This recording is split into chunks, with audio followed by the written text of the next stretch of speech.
Here's a video of replacing a wheel bearing on a BMW X3 front end, and I was unable to get the bearing out with the typical puller.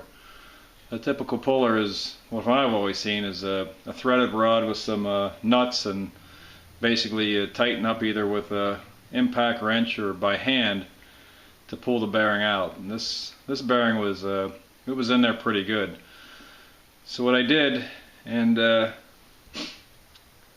is to make a hydraulic puller, and what I did to make a hydraulic puller, I went to Harbor Freight and purchased this little, it's basically a Greenlee hole cutter, but it's you can get these for like $100 at Harbor Freight.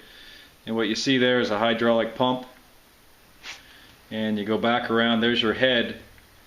And these are my adapters I built out of some scrap aluminum laying around, you know, on a lathe, of course.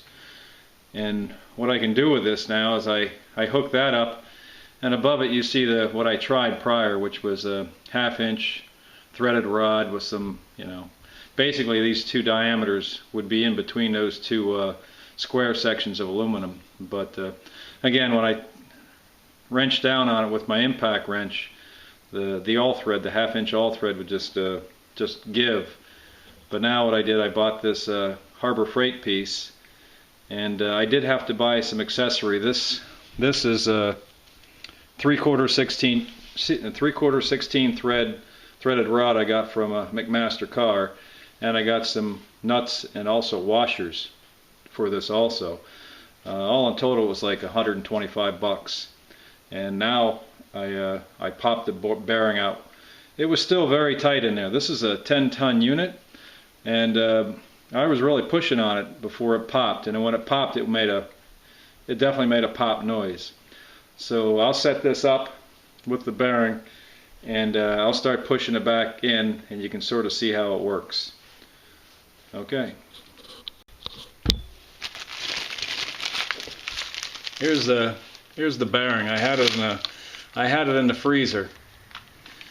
You figure, you know, coefficient of thermal expansion for something like this, if I put it in the freezer, it's probably going to shrink about 1/1000th of an inch in diameter altogether. Doesn't sound like a lot, but BMW loves their press fits, so, as all Germans do.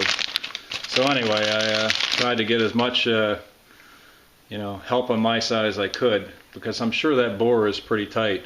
Now, one thing about these bearings, this is again, this is a BMW X3, and on this bearing you have your ABS ring, and it's only on one side, and obviously, I wouldn't say obviously, but it's only on this side, and the reason you know it's on this side is they do put this little step in, this little relieved area here, and what this is for is to get your bearing to sit flat into the bore so it presses in even. So anyway, this side has to go in first, has to go this end first. If you put it in the wrong way, your ABS or your traction control sensors won't have a ring to pick up. Again, this has that little notch plate you usually see on the back side of your, you know, by your CV joint, the inside of the hub. But instead of being cast into an aluminum part, it's actually embedded into this seal area here. Now the puller I made, or I should say the pusher inner, when you're pulling this out of the car, you really don't care how you get it out. So you tend to pull against the inner race, this being the inner race obviously on the opposite side. When we want to push these in, you really don't want to push on the inner race. So when I made this, I sort of shelled this out a little bit so it only touches on the outside race. Again, you really don't want to push on this race. Don't get me wrong, when you push the hub in, you do tend to push on that race. There's not quite as much of a press fit there.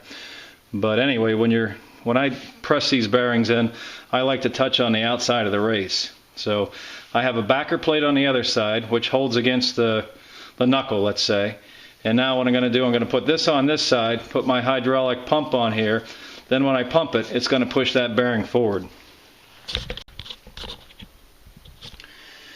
So I got it attached. I'll show you a little bit of a side view.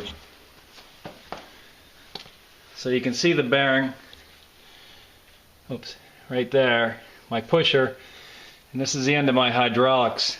So, and of course on the floor I got the hydraulic pump here.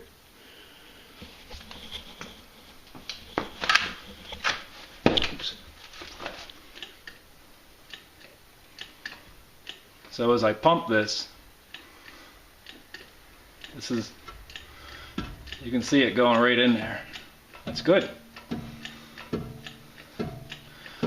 Now since this is a chassis punch, it doesn't have, 6 inches of stroke, so it will bottom out and I'll have to readjust, but it's not a big deal. And I'll have to readjust anyway so I don't hit my aluminum against the hub when I'm pushing it in. I got to get the aluminum diameter sort of on center with the bearing I'm pushing in. Right now I can see it's a little bit off. So this is pushing in easily. And no doubt you probably could do this. Oh, it stopped. You could do it with a screw or a screw type of puller, but when I was taking it apart, I didn't take a video of the hydraulic. That's really when you really needed it. I figured I'd do a video showing you how to make the contraption. At least it would show you pushing it in. Here I'm just seating it the rest of the way.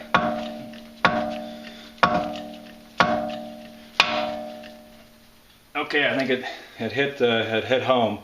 The bearing hits the back side of that lip back there, so it can only go so far. I'll just check it with a flashlight in the back side, and just to ensure it's in there the whole way. Now just to recap, the bearing did go in the whole way. You can see it's in the bore there. Now I got to put the snap ring on and put the hub assembly. I got the hub in the freezer too, so I'll let this warm up, I guess, a little bit, because obviously the inner diameter got smaller here also. But I got a couple minutes to work anyway. I got to clean the CV joint up and some other things. The splines are a little rotted, so I have to get them a little shinier before I slip it into the hub. But just to recap, this is a tool here you buy from Harbor Freight. Hose connected right to the head. And like I said, it's for doing a chassis punch. If you want to put a 2-inch hole into a piece of sheet metal, this is what you buy. Obviously you could do it by hand, but this is a little better. This is a little funner, that's for damn sure. And I figured since I couldn't get it out with the means I was doing, what I've done prior with these BMWs is actually take a fiber wheel to the bearing, bust out the outer races, then I'll cut through the inner race. What a pain. So and here's what you see. I use this to either pull it out or push it in. I flip it around to pull it out, and I use this side to push it in. And this is the one I use to pull the bearing out of the beast. And this is the one I used as a flat plate in the back. It's about 4-inch diameter. I used that, a goat went up against the knuckle basically, and that helped me. And when I pumped it up, that forced this that way. So that pushed the bearing back in place. All in all, it worked a lot easier than what I've ever done before to get these bearings in and out. So that's the excitement. Hope this was semi-informative. I know that it's about the best $100 I spent working on these bearings so far. So have fun. Bye.